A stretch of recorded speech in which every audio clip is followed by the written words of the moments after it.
आज के दिन एक विषय पर बात करनी बहुत जरूरी है। वीडियो को लास्ट तक जरूर देखना क्योंकि यह आपकी जिंदगी बदल सकती है, आपको आर्थिक हानि होने से बचा सकती है। आज बात करेंगे जो आज का विषय है कि जो हर किसी की जिंदगी से जुड़ा हुआ है, लोन ऐप यानी कि मोबाइल से तुरंत लोन लेने की सुविधा।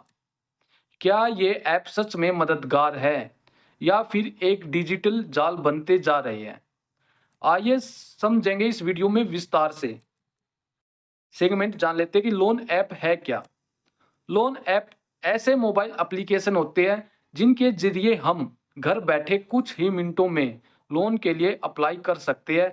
ना तो बैंक जाने की जरूरत, ना ही लाइनों में लगने की जरूरत। आजकल ऐसे ऐप्स जो हमें लोन प्रोवाइड कराते हैं उनमें है जैसे कि क्रेडिट भी हो गया, नेवी हो गया, मनी ट्रैप हो गया, मनी व्यू हो गया। बहुत सारे मार्केट में ऐप आ चुके हैं। बस मोबाइल नंबर, आधार, पैन कार्ड और बैंक डिटेल और लोन कुछ ही घंटों में आपके खाते में। सुनने में बहुत आसान लगता है ना। अब बात करते हैं कि इन लोन ऐप के फायदे क्या है, कि ये जो ऐप हमें लोन देती है वे अपने फायदे क्या बताते हैं।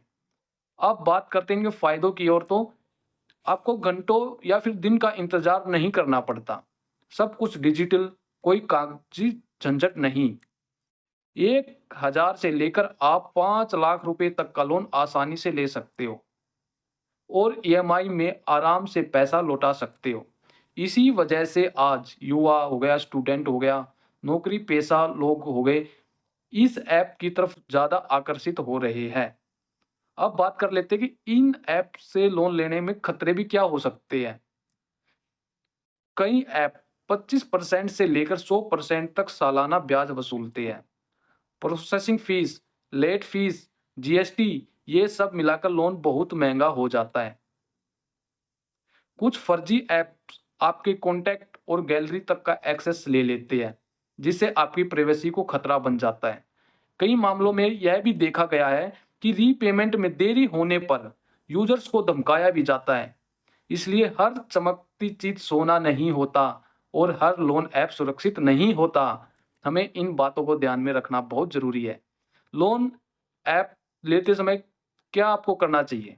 क्या आपके मन में सवाल आने चाहिए? अगर आप किसी ऐप से लोन लेने जा रहे हो तो आपके अंदर क्या सवाल उठने चाहिए? सबसे पहला, हमेशा आरबीआई अप्रूव्ड एनबीएफसी से जुड़े ऐप का ही इस्तेमाल करें अगर आप किसी ऐप से लोन लेने के बारे में सोच रहे हो। दूसरा, गूगल प्ले स्टोर पर रेटिंग और रिव्यू देखें। जो ऐप गूगल प्ले स्टोर पर ही है उससे ही इंस्टॉल करें या फिर उससे ही लोन लेने के बारे में सोचें। ऐप जो परमिशन मांगता है उनको ध्यान से देखें, उसके बारे में पढ़ें। टर्म एंड कंडीशन को जरूर समझे, जरूर पढ़े, चाहे कितना भी टाइम लग जाए, चाहे 2 घंटे 1 घंटा, लेकिन टर्म एंड कंडीशन को जरूर पढ़ना है आपको। अगर आपको बहुत जल्दी और बिना जांच के बड़ा लोन देने का वादा कर रहा है तो सावधान हो जाइए। आपको समझने की जरूरत है, जो बड़ा अमाउंट आपको लोन देना चाहता है बिना किसी डॉक्यूमेंट के, तो आपके साथ फ्रॉड हो सकता है। लोन ऐप का इस्तेमाल कैसे करें, कब करना चाहिए? सबसे बड़ी बात यह है कि जब आप बिल्कुल इमरजेंसी में हो, आपको कहीं से पैसा नहीं मिल पा रहा, लेकिन आपको शॉर्ट टाइम के लिए पैसे की बहुत ही ज़रूरत है, तभी आप इन ऐपों से लोन लेने के बारे में सोचें। शॉर्ट टर्म ज़रूरत के लिए ही लें, जब आपके पास रीपेमेंट का क्लीन प्लान हो। अगर आप रीपेमेंट कर पाओ, अगर लोन को आप इसकी ईएमआई के अनुसार भर पाओ, तभी आप यहाँ से लोन लें।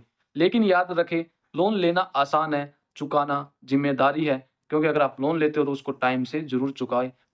क्योंकि अगर आप लोन नहीं चुकाओगे तो आपका सिबिल स्कोर डाउन हो जाएगा। दोस्तों, तो आज हमने जाना कि लोन ऐप सुविधा भी है और जोखिम भी है। हमें समझदारी से इस्तेमाल करना है और तो ये आपकी मदद कर सकते हैं, लेकिन बिना जानकारी के इस्तेमाल करना आपके लिए बड़ी परेशानी खड़ी कर सकते हैं। स्मार्ट बनिए, सुरक्षित रहिए। अगर आपको यह पॉडकास्ट पसंद आया तो इस वीडियो को शेयर करना, वीडियो को लाइक करना। मिलेंगे कल फिर अगली वीडियो में। ऐसे ही जागरूक रहिए। तब तक के लिए धन्यवाद। राम राम, जय भोलेनाथ।